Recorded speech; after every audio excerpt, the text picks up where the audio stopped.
పోటీ చేసి సురేష్ అన్న మీద ఓడిపోయిన వ్యక్తి చెప్తారు వాళ్ళలో వాళ్ళు కొట్టుకు తెస్తున్నారని. ఎవరు చెప్పారుగా నీకు మేము కొట్టు తెస్తున్నామని? ఏమీ లేదు. ఒక ఇంట్లో అన్నదమ్ములు నాకు 4 మాటలు రావా? అలాగే మా మధ్యలో ఉంటాయి రాజకీయాల్లో, మీ మధ్యలో లేవా? చిన్నవి మాకేం లేదు, కానీ కొట్టుకు తెస్తుంటే కొట్టుకు సావని గుర్తుపెట్టుకోండి. కొట్టుకు సచ్చేది మీరు, మేం కాదు.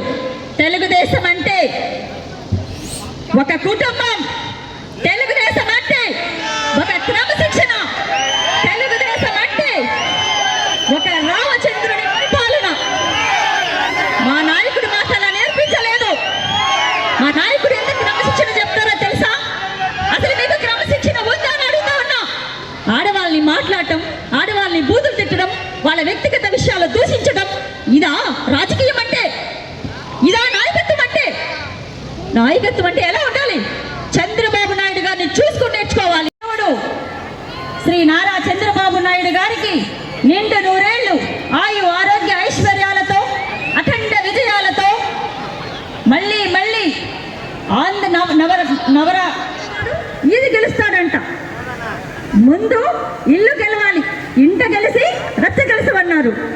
కాబట్టి ఫస్ట్ ఇంటి గెలవండి, తర్వాత గెలుద్దాం రచ్చ.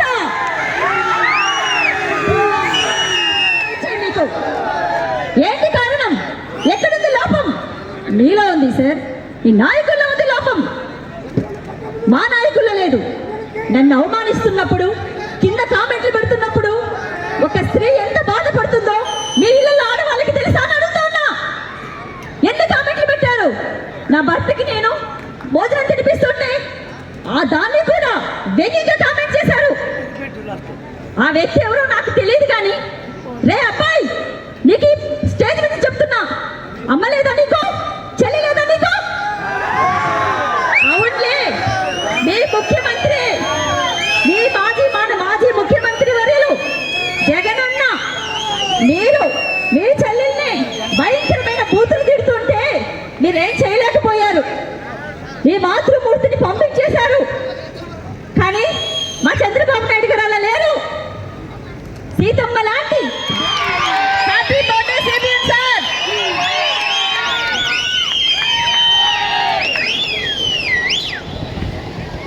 అభివృద్ధి అంటే చంద్రబాబు నాయుడు గారు గుర్తొస్తారు.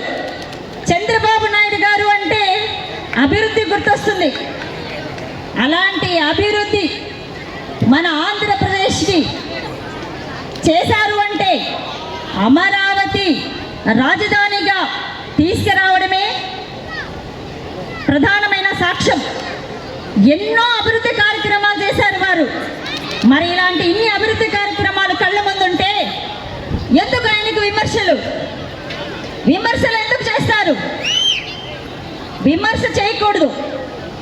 మనసుంటే అభివృద్ధిని ధన్యవాదాలు చెప్పండి. విమర్శించాలన్నా రాజకీయాల్లో ఆరోపణలు సహజం.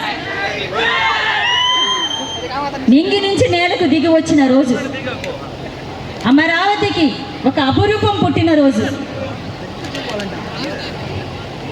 ఆశయ సాధకుడు, అమరావతి ఇంద్రుడు, ఆంధ్రప్రదేశ్ చంద్రుడు, మనందరికీ ఆరాధ్య దైవం.